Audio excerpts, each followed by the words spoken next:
good, everybody? It's Vaughn here. Haven't really done a vlog in about a month or so since I first finished the retune after putting the headers on. Obviously, we now have a lot more subscribers. I think it was like around 1,300 now. And back then, I probably was around like 275. So a lot of new faces here. So I just want to say what's up to everybody. I appreciate everybody for subscribing.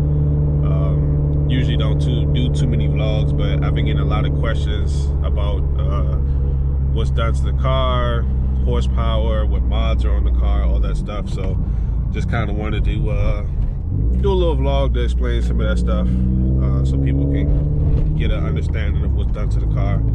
So I guess I'll throw some of the stuff up on the screen so you'll see the mods. I guess I can just start with exhaust. So I have Killer Bee headers with external wastegates on. They're tile 38mm wastegates. I chose red, obviously. Car's red. Red's my favorite color, so that's what I have on the car. And from there, I have Matte Performance.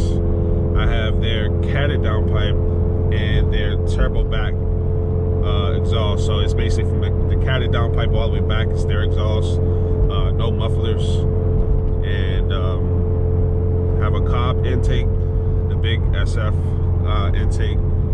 I have Grimm Speeds boost controller. I have IAG's just upper TGV deletes. At the time, IBR didn't have their complete deletes available, which is the upper and lower portion. So that's a little difference in the cars that you see. The other two cars you see on the page, the white car and the silver car, Ling Ling WRX and stock WRX 18, they both have complete deletes. I don't have complete. So that's where I lose a little bit of top end to those cars. What else do I have on the car? Obviously I have the access port.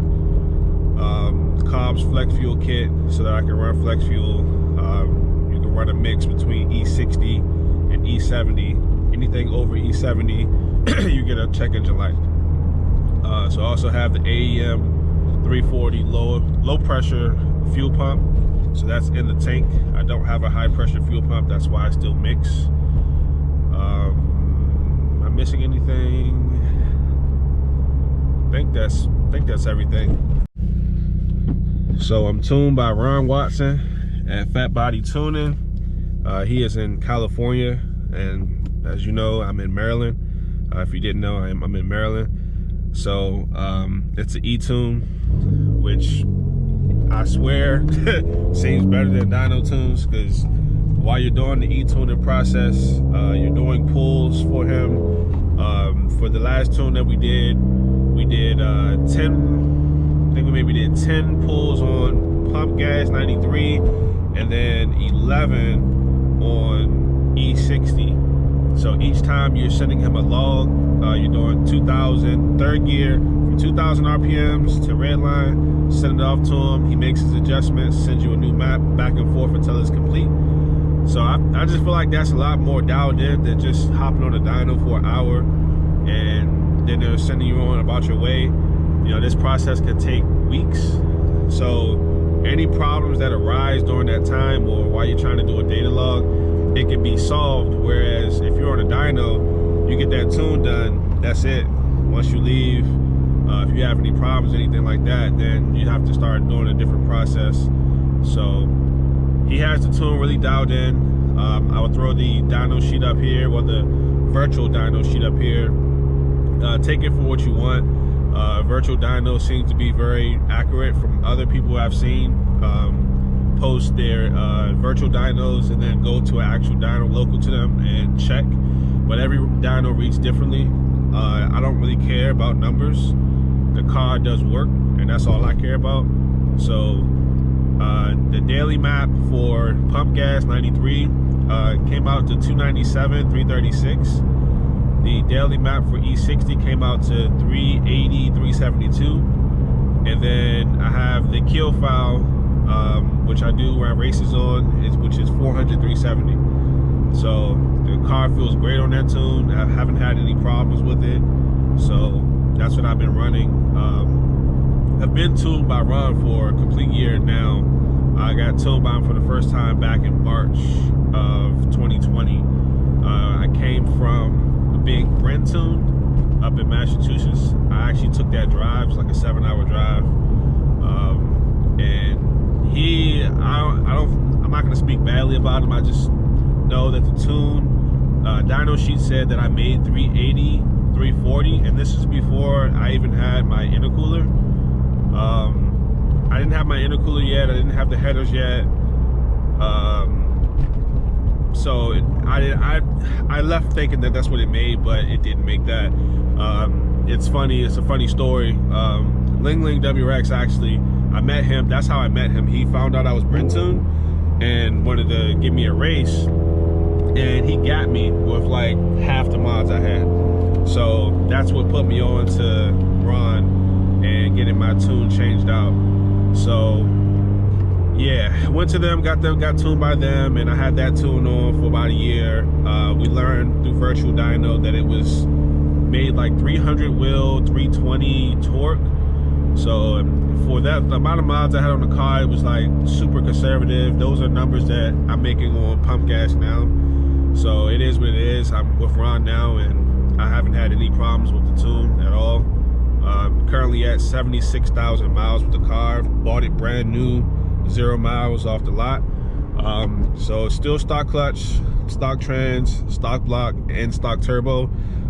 Despite what some people think, it's still stock turbo. I don't have SoCal V3 or FP Black, anything like that on the car right now. It's stock turbo, and it does work. So I'll just do a little pull real quick.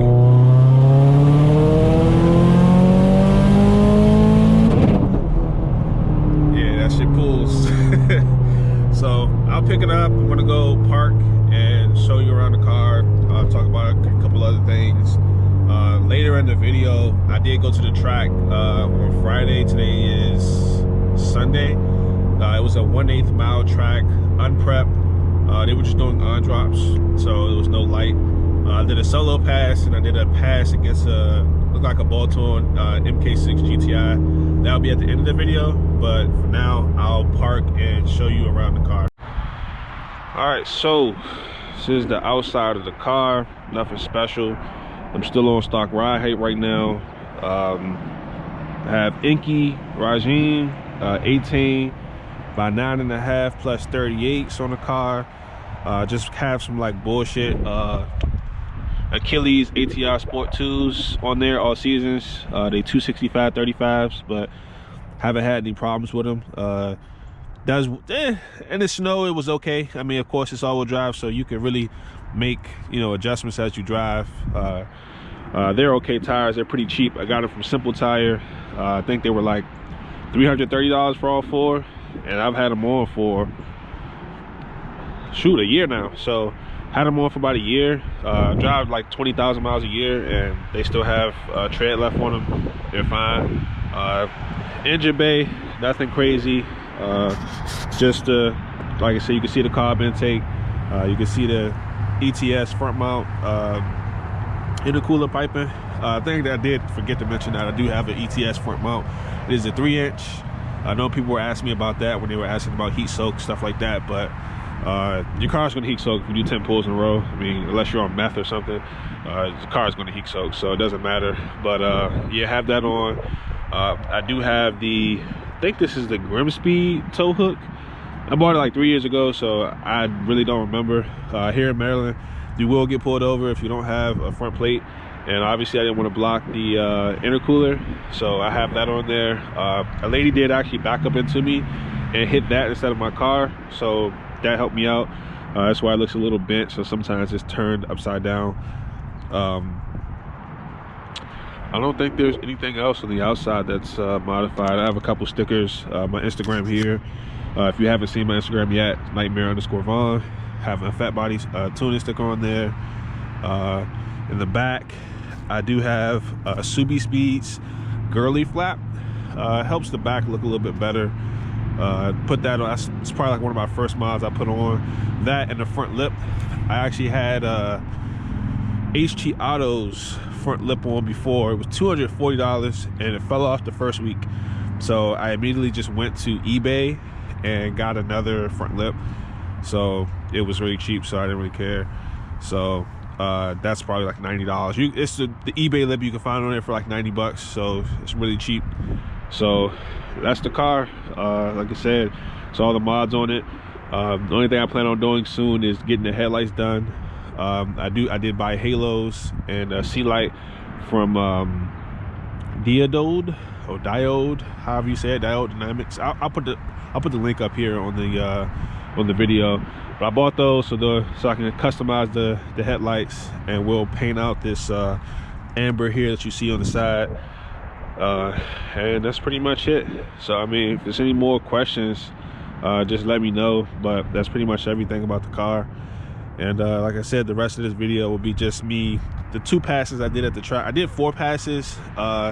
2 of them didn't record correctly, and then I did a solo pass in the MK6 GTI pass, and that's all I got recorded. So I'll post those up so that at least we have a little bit of racing in the video. But yeah, any other questions, just let me know.